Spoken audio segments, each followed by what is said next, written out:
कन्नौज में एक एक जाति का मुझे वोट मिलेगा।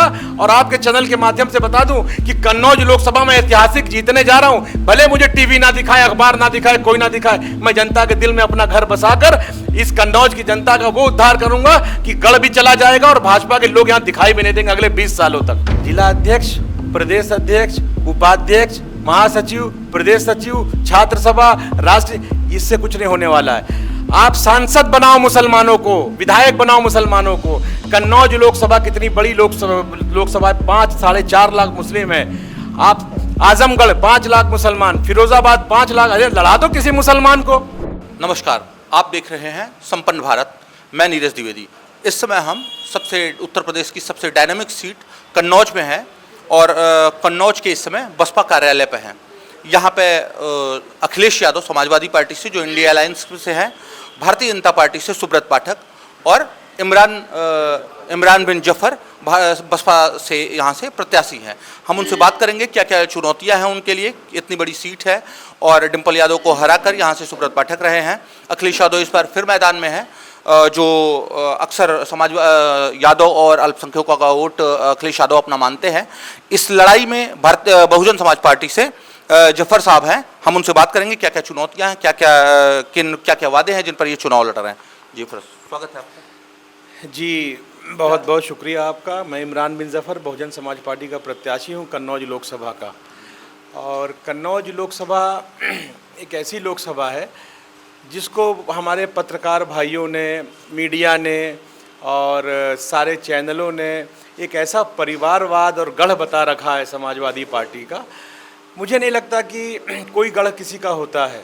जब आप काम करेंगे, जो काम करेगा उसका गढ़ बनेगा, वही विकास के मुद्दे पे चुनाव लड़ेगा। देखिए, हम तो कन्नौज की जनता के बीच में जा रहे हैं। हम 2014 जब चुनाव लड़े थे, 10 दिन का वक्त था और माननीय डिम्पल यादव जी चुनाव लड़ रही थी और माननीय अखिलेश यादव जी मुख्यमंत्री थे यहाँ के। तब मैं चुनाव लड़ा था और बहुत दमदारी से आम आदमी पार्टी से लड़ा था। लेकिन अब हालात ऐसे बन गए कि इंडिया गठबंधन के नाम पे सब एक हो गए। जो एक दूसरे की बुराई करते थे, एक दूसरे को भ्रष्टाचारी कहते थे, एक दूसरे के ऊपर आरोप लगाते थे, सारे वीडियोज है, सब कुछ है, और वो सब संविधान बचाने के नाम पर एक साथ हो गए। और जब जब देश में गठबंधन होगा तब तक भाजपा मजबूत होगी। आप 2019 का रिजल्ट देख लीजिए। 2019 का बहुत बड़ा रिजल्ट परिणाम है कि सपा बसपा गठबंधन था और भाजपा जीती थी। इसलिए बहन जी ने इस बार निश्चय किया कि गठबंधन नहीं, गठबंधन के ये लोग अपना वोट खराब करेंगे। सारे मुसलमानों का एक तरफा वोट गठबंधन की तरफ लेकर भाजपा को जिताने का काम करेंगे। आप देख लीजिए, इंदौर के सांसद को, गठबंधन का सांसद कांग्रेस का समर्थन कर गया भाजपा को। यही लोग करेंगे ऐसे, और आरोप लगाते हैं बसपा के ऊपर। आज बसपा पूरी ताकत से चुनाव लड़ रही है उत्तर प्रदेश के अंदर, पूरे भारत के अंदर। हमारे नेशनल कोऑर्डिनेटर आकाश आनंद जी को देखिए, किस तरीके से पूरे यूपी में और पूरे इंडिया में। बहन जी को देखिए कितनी मेहनत कर रही हैं। आज दलित समाज और मुस्लिम समाज, सर्व समाज, जो भाजपा से पीड़ित है, जो समाजवादी से पीड़ित रह चुका है 2012 से 2017 के बीच, ये सब हमारे साथ है और 2007 और 2012 का शासन याद कर रहा है, बहन जी का शासन याद कर रहा है। अब बहन जी को पूरी ताकत मिल रही है कन्नौज के अंदर। जब से मैं प्रत्याशी बना हूँ तब से जनता के अंदर बहुत खुशी है, वो कि नई सोच को आगे बढ़ाने जा रही है। यहाँ पे सुब्रत पाठक यहाँ से सांसद हैं। 5 वर्षों में उन्होंने क्या किया है और क्या जो केंद्र के मुद्दे हैं वो आपकी जो अल्पसंख्यक समाज है उन्हें सब कुछ सारे सुविधाएं मिली हैं? देखिए, केंद्र में सरकार चाहे किसी की भी रही हो, पिछले 10 सालों में या अभी जो पिछले 20 सालों में और जो पिछले 10 सालों से सरकार चल रही है, ये जो लाभार्थी लोग हैं ज़रूर मिलता है इनको, ऐसा नहीं है कि नहीं मिल रहा। लेकिन परसेंटेज जितना ये बता रहे हैं, टीवी में हो हल्ला कर रहे हैं, उसका 10% से 15% लाभार्थियों को मिल रहा।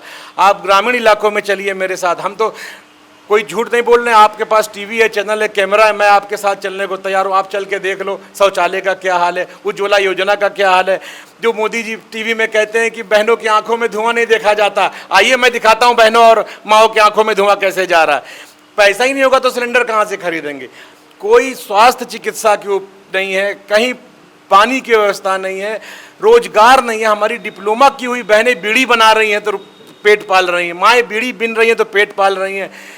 सारी चीज़, सारी व्यवस्था सिर्फ इनकी अखबारों में है, टीवी में। पिछले 5 साल देखिए, जो इतना बड़ा गढ़ समाजवादी पार्टी का मोदी लहर में टूटा, लेकिन वो 5 साल में यहाँ के सांसद ने एक काम नहीं किया। आप इनका देख लीजिए जाके रसूलाबाद में गोद लिया हुआ गांव पुरनपुर, हमारे कन्नौज में यही गांव है, हम आपको ले चलेंगे, यहाँ का हाल देख लीजिए।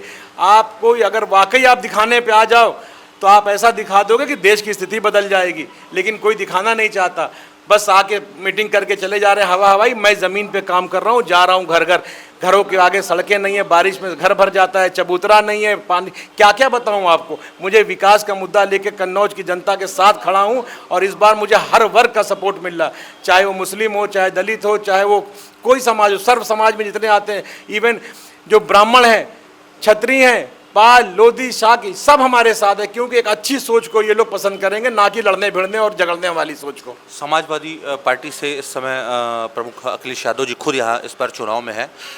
अक्सर समाजवादी पार्टी अपना जो वोट बैंक है वो यादव और मुस्लिमों को ही अपना वोट बैंक मानती रही है। अगर आप यहाँ बसपा से हैं तो मुस्लिम साथी किधर जा रहे हैं? देखिए, अभी आपको बता दूं कि कुछ 2 महीने पहले हमारे पत्रकार भाइयों ने समाजवादी पार्टी में कार्यालय, लखनऊ कार्यालय में प्रेस कॉन्फ्रेंस कर रहे थे माननीय अखिलेश यादव जी, तो उनसे हमारे भाइयों ने पूछा कि ये बताइए आप MY गठबंधन को, MY के दम पे चुनाव लड़ते हैं, MY का फुल फॉर्म बताइए। तो उन्होंने क्या बताया था? महिला और यूथ। मुस्लिम को तो खत्म कर दिया उन्होंने, अब मुस्लिम को तो जोड़ ही नहीं रहे अपने साथ, मुस्लिम का नाम लेना नहीं पसंद कर रहे हैं, मुस्लिम का वोट चाहिए उनको। लेकिन मुस्लिम नाराज हैं उनसे, अखिलेश यादव से? अरे मुस्लिम पूरे उत्तर प्रदेश का नाराज है। आप उनकी हिस्ट्री उठा के देख लीजिए 2012 से 17 तक, सहारनपुर देख लीजिए, मुजफ्फरनगर देख लीजिए, कन्नौज के अंदर देख लीजिए, सौरिक के अंदर जितनी घटनाएं हुई इनकी सरकार में हुई। मुलायम सिंह यादव जब इसके प्रमुख नेता थे, जब थे तो आजम खान से उनके रिश्ते थे और आजम खान हमेशा ये बात कहते थे कि पूरा मुस्लिम समाज उत्तर प्रदेश का समाजवादी पार्टी के साथ है। देखिए, माननीय मुलायम सिंह की जो राजनीति थी वो अलग थी, अखिलेश यादव जी की राजनीति अलग है। अखिलेश यादव जी ने जो राजनीति स्टार्ट किया है, ये मुसलमानों का वोट तो चाहते हैं लेकिन उनका साथ नहीं चाहते, उनको अपने बगल में नहीं खड़ा करना चाहते, उनका नाम लेना नहीं चाहते। इसलिए इस बार का मुसलमान, आजम खान जेल में बंद है, कोई धरना प्रदर्शन नहीं, कोई बात नहीं, कुछ जाने कितने विधायक जेल में बंद हैं इनके, मुसलमानों की लीडरशिप खत्म हो गई, मुसलमान इनके लिए सिर्फ दरी बिछाता चला आ रहा, और आज के दिन भी अगर मुसलमान इनके साथ जा रहा तो समझ लीजिए अब कुछ नहीं होने वाला। लेकिन यूपी का एक एक मुसलमान वो समझ चुका है कि समाजवादी के वोट देने का मतलब हम अपना वोट बर्बाद कर रहे हैं, ये भाजपा को जिताने का काम कर रहे हैं। आज दलित समाज 28% दलित है, 20% मुसलमान, आज हमारे आगे पीछे कोई नहीं है, हम भी परेशान, दलित भाई भी परेशान, जिसको देखो वही शोषित करके चला जा रहा है, वही मार पीट के निकल जा रहा है। अब ऐसा नहीं चलेगा, अब हमारा सम्मान वापस मिलेगा। बहन जी हमारे सम्मान के लिए मैदान में है। भारतीय जनता पार्टी और जनता ये हमेशा कहती है कि जो बहुजन समाजवादी पार्टी का, जब मायावती प्रमुख नेता थी और एक्टिव थी, तो जो बहुजन समाजवादी पार्टी का जो वोट बैंक था, SC ST जो भी वोट बैंक था, वो इस समय राशन देने से या किसी भी कारण से भारतीय जनता पार्टी में वो कन्वर्ट हो गया है। असल बात, ये झूठ और भ्रम की राजनीति करते हैं, ये ऐसा झूठ और भ्रम फैलाते हैं कि जनता उसमें आ जाती है। और आप जानते हैं कि आज जो दिखता है वही बिकता है, टीवी में, चैनलों में सिर्फ इन्हीं की बात बताई जा रही है, ज़मीनी स्तर पे जा ही नहीं रहा कोई। जाइए लाभार्थियों से हाल पूछिए आप, गांव-गांव घूम के, किसी को कुछ राशन तो मिल रहा है। अब आप बताओ 5 किलो राशन में किसका घर चलता है?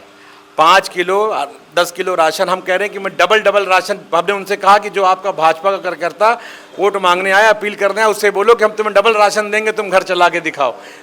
राशन देने का मतलब आप किसी को अपंग बना रहे हो, उनको रोजगार दीजिए। जैसे बहन जी ने राशन नहीं दिया था, जमीनें दी थी, खेतें दिए थे, पट्टा किया था उनको कि जो गरीब किसान है वो पट्टा कर लें, ज़मीन पे अपना खेती करें। तो आप उनको खेती करने के लिए ज़मीन दीजिए, उनको अपंग मत बनाइए, उनकी दवा दीजिए, उनका और इंतजाम देखिए, शिक्षा दीजिए। सब ये थोड़े कि आप 5 किलो राशन में सब कुछ कर लेंगे। यहाँ से आप चुनाव लड़ रहे हैं कन्नौज से, कन्नौज की जनता के लिए आपके 5 प्रमुख वादे क्या हैं? देखिए, कन्नौज की जनता के लिए सबसे बड़ी बात कि मैं जो काम करूंगा, जो ग्रामीण इलाका है, जो गांव-गांव है, वहाँ पे मुझे उनके लिए जो सड़कें हैं, जो उनके दरवाजे तक नहीं है, उस पे काम करूंगा। जो भारतीय जनता पार्टी कहती है कि सड़कों का तो मायाजाल नितिन गडकरी ने पूरा बिछा रखा है गाँव-गाँव तक। गांव-गांव नहीं बिछाया है। देखिए, जो काम करेगा, हाईवेज बन गए, रोड बन गया, नेशनल हाईवेज बन गए, बहुत अच्छी बात है। गांव में कुछ नहीं हुआ है, खड़ंजे तक नहीं है, चबूतरा नहीं है घरों के आगे, हैंडपंप अगर है तो 200 मीटर पे है, अगर 100 मीटर पे तो सूखा हुआ है। हम इस पे काम करेंगे, किसानों के लिए काम करेंगे, जो किसान का सबसे बड़ा मुद्दा है। इन लोगों ने किसानों बीज, खाद, डीएपी, यूरिया सब वज़न कम हो रहा, दाम बढ़ रहा है। सांडों ने किसानों को खेत में सोने पे मजबूर कर दिया, वो घर छोड़कर खेत में सो रहे हैं। हम इनके मुद्दे पर काम करेंगे। कन्नौज का जो असल विकास है, जो हमारे गरीब परेशान लोग हैं, मैं उनकी लड़ाई लड़ूंगा। भारतीय जनता पार्टी हमेशा कहती है जहाँ पे भी भारतीय जनता पार्टी अपने आप को कमज़ोर देखती है, वहाँ पे बहुजन समाजवादी पार्टी का कैंडिडेट इसलिए उतार दिया जाता है कि मुस्लिम वोट बट जाए और इंडिया अलायंस को वोट ना मिले। क्या कहते हैं? ये तो इन्हीं का फैलाया हुआ भ्रम है। जो इंडिया अलायंस के लोग हैं, इनको सिर्फ मुसलमान का वोट चाहिए, मुसलमान नेता नहीं चाहिए। आप एक भी यूपी का लीडर बता दो समाजवादी पार्टी का जो मुस्लिम लीडर हो, नेता, इनको नेता नहीं चाहिए। अब बहन जी ने ऐसी ऐसी टिकट दी है उत्तर प्रदेश के अंदर जहां भाजपा फंस गई है। भाजपा को सोचना पड़ रहा कि अब मेरा क्या होगा। जहां ब्राह्मण दिया भाजपा ने, वहां बहन जी ने ब्राह्मण दे दिया। जहां छतरी दिया, वहां बहन जी ने छतरी। तो ये आप पूरा एनालिसिस करिए पूरे प्रदेश का। आप मुसलमानों के पीछे क्यों पड़ जाता है सब आदमी? अगर बहन जी मुसलमान को सांसद बनाना चाहती हैं तो पेट में दर्द क्यों होता है सबको? आज अगर इमरान बिन जफर एक मुसलमान होकर सांसद बनना चाहता है अपनी कौम के लिए, अपनी जनता के लिए, अपनी आवाम के लिए, तो बुरा किसको लगना चाहिए भाई? हम यादव को जब सांसद बना सकते हैं, मुख्यमंत्री बना सकते हैं, तो क्या यादव समाज हमको सांसद नहीं बना सकता? किस बात की आपको दुश्मनी है हमारी समाज से? हम सारे समाज के साथ खड़े होते हैं। हम दलित को भी वोट करते हैं, हम ब्राह्मण को भी वोट करते हैं, हम क्षत्रिय को भी वोट करते हैं, लेकिन क्या वो मुसलमान को वोट नहीं कर सकते? कन्नौज में एक एक जाति का मुझे वोट मिलेगा। और आपके चैनल के माध्यम से बता दूं कि कन्नौज लोकसभा में ऐतिहासिक जीतने जा रहा हूं। भले मुझे टीवी ना दिखाए, अखबार ना दिखाए, कोई ना दिखाए, मैं जनता के दिल में अपना घर बसाकर इस कन्नौज की जनता का वो उद्धार करूंगा कि गढ़ भी चला जाएगा और भाजपा के लोग यहां दिखाई भी नहीं देंगे अगले 20 सालों तक। भाजपा के लोग नहीं दिखाई देंगे, लेकिन अखिलेश यादव इतना बड़ा नाम प्रदेश का, आपको ऐसा नहीं लग रहा है कि जो है कुछ सीट में आपका जो है आप अखिलेश यादव के सामने कुछ कमज़ोर साबित होंगे? देखिए, मेरी ताकत का एहसास ये समझिए, मेरी ताकत नहीं, मैं अपने आप को ताकत नहीं बता रहा हूँ। मेरी आवाम, मेरी कन्नौज की जनता की ताकत का असर ये हुआ कि बहुजन समाज पार्टी की बहन कुमारी मायावती ने जिस दिन इमरान बिन जफर को डिक्लेयर किया कन्नौज लोकसभा से, आप इसी से ताकत का अंदाजा लगा लो। 25 दिन लग गए अखिलेश यादव को अपना टिकट डिक्लेयर करने में। अब आप ये सोच लीजिए ताकत आवाम की बड़ी है या अखिलेश यादव जी की बड़ी है? अखिलेश यादव को क्या मैसेज देंगे आप? मैं उनसे यही मैसेज करूंगा कि आप राष्ट्रीय लीडर हैं, राष्ट्रीय नेता हैं। आपके लिए सारे समाज में सबके लिए बहुत दिलों में सम्मान है। आप हर समाज के लोगों को आगे बढ़ाते हैं। आप मुस्लिम समाज को भी आगे बढ़ाना चाहिए था आपको।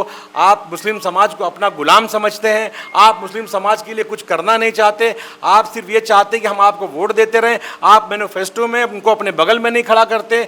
इंडिया गठबंधन की कोई मुस्लिम लीडर आपके बगल में नहीं खड़ा होता। आपने जाली टोपी वालों को से दूरी बना रखी है। हाँ, लेकिन वोट आपको चाहिए। आपके सारे लोग क्षेत्र में लगे हुए हैं, भ्रम फैला रहे हैं सबके लिए। इस बार कुछ होने वाला नहीं है, इसलिए आप चुनाव लड़िए। मैं कहता हूं पूरी ताकत से कन्नौज में लड़िए, जनता इसका फैसला करेगी। समाजवादी पार्टी के जिलाध्यक्ष भी आपकी ही कौम के हैं? जिला अध्यक्ष, प्रदेश अध्यक्ष, उपाध्यक्ष, महासचिव, प्रदेश सचिव, छात्र सभा, राष्ट्रीय, इससे कुछ नहीं होने वाला है। आप सांसद बनाओ मुसलमानों को, विधायक बनाओ मुसलमानों को। कन्नौज लोकसभा कितनी बड़ी लोकसभा है, 5-4.5 लाख मुस्लिम है। आप आजमगढ़ 5 लाख मुसलमान, फिरोजाबाद 5 लाख, अरे लड़ा दो किसी मुसलमान को। क्यों लड़ते हो तुम लोग? बंदायू तुम, जहां भी मुसलमान 5 लाख है वहां आपका परिवार लड़के सांसद बनेगा। जहां आप 50,000 मुसलमान है वहां आप मुसलमान को टिकट दे देते ताकि चुनाव हार जाए। 2004 में बहन जी ने 10 MP बनाया मुसलमानों को बहुजन समाज पार्टी से। क्या हुआ उसके बाद? हवा फैल गई कि बहन जी को रोको। अगर इनको नहीं रोका तो दलित और मुस्लिम और सर्व समाज, जो अच्छी सोच के लोग हैं, जो देश को तरक्की देना चाहते हैं, वो मिल गए तो ना भाजपा रहेगी, ना कांग्रेस रहेगी, ना समाजवादी पार्टी जैसे लोग रहेंगे। इसलिए हिंदुस्तान की जनता समझ चुकी है। हर सूबे में 28% दलित है, हर सूबे में 20% मुसलमान है। अब दलित, मुसलमान और सर्व समाज, बहुजन समाज, जो अच्छी सोच के लोग हैं, चाहे वो किसी धर्म जाति को, बहन जी को प्रधानमंत्री बनाने का काम करेंगे। और अब देश के अंदर जो काम करेगा, मेहनत करेगा, वही आगे बढ़ेगा। अब चाहे जितना झूठ प्रचंड फैला लो, अब कुछ नहीं होने वाला। आप कह रहे हैं आपकी कौम के लिए अखिलेश यादव नहीं खड़े हैं। पूरे देश का, उत्तर प्रदेश का सबसे बड़ा मुद्दा रहा मुख्तार अंसारी का, और कोई भी पूरे उत्तर प्रदेश से कोई नेता नहीं गया। मुख्तार अंसारी जी के लिए सिर्फ अखिलेश यादव मुख्तार अंसारी के लिए उनके घर तक गए, ये भी, और वहाँ से उनके लड़के चुनाव भी लड़ रहे हैं। देखिए, बहन जी ने सबसे पहले ट्वीट किया था मुख्तार अंसारी जी की मौत की जांच के लिए। अपराधी देखिए अपराधी होता है, कोई मुख्तार अंसारी अपराधी थे, कोई जब न्यायालय ने अगर उनको दोषी माना, जो भी उनको सजा दी, इसका मतलब ये नहीं कि आप अपराधी को जेल में ही, जैसे अतीक अहमद के साथ, जितना बड़ा अपराधी क्यों ना हो अतीक अहमद, उसके साथ क्या हुआ, होना चाहिए एक अपराधी, कस्टोडियल डेथ हो रही है इस सरकार में। आप बजरंगी को देखिए, यानी कितने बदमाश जेल में मारे जा रहे हैं। पुलिस कस्टडी में मरना कितनी बड़ी बात है, चाहे कोई भी अपराधी हो क्यों ना हो। मैं किसी अपराधी की पैरवी नहीं कर रहा हूँ, लेकिन मुख्तार अंसारी साहब का जो परिवार है, उनकी हिस्ट्री उठा के देखिए, देशभक्ति उनसे उस परिवार से ज़्यादा देशभक्ति नहीं है किसी परिवार में। किसी हालात में अगर वो आगे बढ़े, इस तरीके के लोग उनके और आरोप लगाए। माननीय अखिलेश यादव जी जिंदा रहते उनको मंच पे नहीं खड़े होने दिए, जिंदा रहते उनको धुतकार के उनके भाइयों को भगाया, उनको भगाया। और आज जब कन्नौज से कोई मुसलमान लड़ने चला आया, जिस दिन मेरा यहाँ पे प्रेस कॉन्फ्रेंस हुआ, उसके दूसरे दिन वो मुख्तार अंसारी के घर पहुंच गए। अभी तक ताहिर हुसैन सिद्दीकी को उन्होंने जूते की नोक पे रखा था, जिस दिन से मेरा टिकट हुआ उनको अपनी गोद में लेके घूम रहे हैं। खूब मुसलमान समझ रहा है यहाँ का। आप मुसलमानों को इस्तेमाल करना छोड़ दीजिए। आप कहना चाहते हैं कि कन्नौज के मुसलमानों को लुभाने के लिए वो गाजीपुर चले गए मुख्तार अंसारी के घर? बस उनको अब उनको पूरे प्रदेश के मुसलमानों से कोई मतलब नहीं है। अब उनको कन्नौज की सीट बचानी है तो कन्नौज के मुसलमानों के लिए बहुत कुछ करेंगे। अभी देखिएगा, मुस्लिम उनके जितने लीडर हैं, मुस्लिम के जो बड़े बड़े चेहरे माने जा रहे हैं उनकी पार्टी के नए नए उभरते हुए, उनको कन्नौज लाया जाएगा। कन्नौज में ये दिखाया जाएगा, वो आकर अखिलेश यादव को नौजुबिल्ला मसीहा बताएंगे मुसलमानों का। अरे हमसे हकीकत जानिए, इनकी विचारधारा क्या है हम बताएंगे समाज। इसीलिए हम समाजवादियों की विचारधारा बता रहे हैं। रमजान के महीने में बैठ के कह रहे हैं, पत्रकार भाइयों ने पूछा आप अपना प्रत्याशी कब डिक्लेयर कर रहे हैं, तो कह रहे हैं दिन अच्छे आने दो रमजान के, दिन अच्छे आने दो नवरात्र के। रमजान के महीने में बैठ के आप कह रहे हो, दिन आपको कहना चाहिए था कि हम नवरात्र में करेंगे, दिन अच्छा बुरा नहीं कहना चाहिए था। आप रमजान में बैठ के कह रहे हो कि दिन अच्छे आने दो नवरात्र के, तब मैं डिक्लेयर करूंगा। अब ये किसी को और की, इतने लोगों को मेरे समझ में आया, मैंने इसको उठाया कि मेरे पाक महीने रमजान को आप बुरा कह रहे हो, इनडायरेक्टली बुरा ही हुआ ना ये। अगर मैं कल को कहता हूँ कि नवरात्र का महीना चल रहा है, ये मेरे लिए अच्छा नहीं है, रमजान आएगा तो देखेंगे, तो इसका मतलब कि मैं चाह रहा हूँ कि नवरात्र अच्छा नहीं है मेरे लिए। अखिलेश यादव का ये बयान, ये अखिलेश यादव जी ने पूरे मीडिया में बोला, सबके सामने बोला, रिकॉर्डिंग है। मैंने इस पे प्रेस कॉन्फ्रेंस करके उनसे जवाब मांगा, उनसे सवाल किया और पूरे हिंदुस्तान और आवाम को बताने की कोशिश की कि जिसको तुम इस तरीके से वोट देने की बात कर रहे हो, वो तुम्हारे लिए कैसी सोच रखता है, तुम्हारे रमज़ान के लिए कैसी सोच रखता है। लेकिन मुस्लिम वोटरों को लुभाने के लिए ही प्राण प्रतिष्ठा राम मंदिर की थी, तो उन्हीं वोटों को शायद सहेजने के लिए वो राम मंदिर प्राण प्रतिष्ठा में नहीं गए। देखिए, राम मंदिर एक अलग मुद्दा है। राम को मानने वाले लोग राम मंदिर बने या ना बने उनको मानेंगे, उनकी श्रद्धा उनके दिल में रहेगी। आप राम मंदिर बना के प्रोपेगेंडा करके आप राम की राजनीति कर रहे हो। अब अगर राम जी के पास भाजपा जा रही है वो भी राजनीति कर रही है, सपा जा रही है वो भी राजनीति कर रही है, कांग्रेस जा रही है वो भी राजनीति कर रही है। इसका मतलब राम जी को आप लोग राजनीति में इस्तेमाल कर रहे हो। भगवान को कृपया करके, चाहे वो किसी धर्म का आदमी हो, मैं सबसे निवेदन करना चाहता हूं कि तुम लोग राम, भगवान, अल्लाह, जीसस, कृष्ण, इनको राजनीति में मत लेके आओ। ये श्रद्धा की चीज़ है, इनकी शब्द। हम मुसलमान हो के सारे धर्मों की इज्जत करते हैं। हमारे कुरान ने कहा है किसी के धर्म को गाली मत दो, किसी के भगवान को गाली मत दो। तुम अपने अल्लाह की इबादत करो, उनको अपनी इबादत करने दो। जिसकी आँख खुलेगी वो तुम्हारे तरफ आएगा, जो सच है वो सबको दिखेगा। इसलिए धर्मों के चक्कर में राजनीति में मत पड़िए। आप लोग अपने अपने धर्म को अपने अपने घर में मानो, मंदिरों में मानो, मस्जिदों में मानो, मंचों पर लेके मत आओ चुनावी। क्यों? जब धर्म राजनीति में आ जाएगा तो फिर आपसी मनमुटाव पैदा हो जाता है। आप देख लीजिए पूरे प्रदेश का हाल, पूरे देश का हाल, बीजेपी ने पिछले 10 सालों में क्या किया। बच्चों के दिमाग में मंदिर मस्जिद का मुद्दा बिठा दिया। आप किसी भी भाजपा के नेता का सुन लीजिए बयान, चाहे वो माननीय गृह मंत्री जी हो, प्रधानमंत्री जी हो, राजनाथ सिंह जी हो, इनका कोई भी सभा होती है, उस सभा में हिंदुस्तान, पाकिस्तान, आतंकवाद, हिंदू, मुसलमान, मंदिर, मस्जिद, घुसपैठिए, विकास की बात ही नहीं है कि मैंने आपके लिए ये किया, मैं आपके लिए ये करूंगा। देश की अर्थव्यवस्था कैसी चली गई, विदेशों में आपके बारे में क्या सोचा जा रहा, चाइना आपके ऊपर चढ़ा जा रहा और आपके 1 इंच जमीन ने कब्जा किया। तो झूठ जो है इनका खुल चुका है। अब इनका झूठ बिकने वाला नहीं है। ये 80 पार का नारा यूपी में लगा रहे हैं, इनको हम लोग बहुजन समाज पार्टी के लोग 40 पार नहीं होने देंगे। भारतीय जनता पार्टी और शीर्ष नेतृत्व हमेशा कहता है उत्तर प्रदेश में या कन्नौज में आसपास के ज़िले में जो भी अपराध था वह अब योगी जी के मुख्यमंत्री रहते सारा अपराध अब खत्म हो गया है। मैंने आपसे अभी कहा थोड़ी देर पहले कि ये सवाल हमको नहीं आप लोग को पूछना चाहिए। अपराध अगर ख़त्म हो गया है तो अतीक अहमद जैसे माफिया सड़क पे मारे जा रहे हैं, बजरंगी मुंडा बजरंगी जैसे लोग जेलों में मारे जा रहे हैं, और ये लोग शान से कह रहे हैं कि अब हत्याएं हो रही हैं जेलों में, खुशी से कह रहे हैं। इसका मतलब कि आपके पुलिस का इकबाल गिर चुका है, सरकार का इकबाल गिर चुका है। आपके डर से अगर प्रदेश में कोई माफिया प्रदेश छोड़ के चला जाता है तो वो अच्छी बात है, ना कि उसको जेलों में हत्या हो। पुलिस कस्टोडियल डेथ अगर होती है तो इस सरकार के ऊपर उंगली उठना ही चाहिए, सवाल पूछना ही जाना चाहिए, चाहे जितना बड़ा अपराधी क्यों ना हो। वो न्यायालय के आदेश में जेल गया है, जेल के बाहर आप उसको मार दे रहे हो, जेल के अंदर उसको मार दे रहे हो, और आप कह रहे हो कि कानून व्यवस्था बहुत अच्छा है। हमारी बहन बेटियों के साथ क्या हो रहा है, 3-3 साल 4-4 साल बच्चियों के साथ बलात्कारें हो रही हैं, किसानों के ऊपर गाड़ियाँ चढ़ाई जा रही हैं। आपके मंत्री गाड़ी चला के जमानत पे छूट रहे हैं और आप लोग कह रहे हो कि बहुत अच्छा है। देखिए, इससे बड़ा सबूत कोई नहीं है सरकार के लॉ एंड ऑर्डर का कि अपराधी जेलों में मारे जा रहे हैं।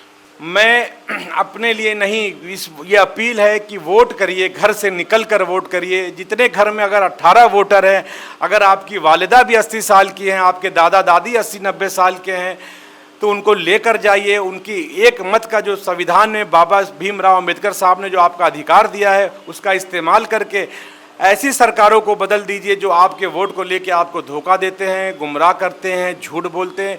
एक अच्छी सोच के साथ राजनीति बढ़ाइए, एक नए सोच को राजनीति में आगे बढ़ाइए, और अपने इस भाई इमरान बिन जफ़र को समर्थन करके लोकसभा कन्नौज से सांसद बनाकर भेजने का काम करिए। उसके बाद आप हमसे सवाल जवाब कर सकते हैं, हम आपके बीच के आदमी हैं। आपका हक होगा हम पर, आप जहां हमको बुलाओगे बिठाओगे, हम आपके दुख तकलीफ में खड़े रहेंगे दीवार बनकर। ठीक है, जफर साहब ने हमसे बात की और इन्होंने बताया क्या क्या इनके मुद्दे रहेंगे, क्या क्या यहाँ पे कन्नौज की जनता के लिए क्या क्या सुविधाएं ये करेंगे। और इन सभी ऐसे चुनाव अपडेट को देखने के लिए आप देखते रहिए संपन्न भारत। नमस्कार।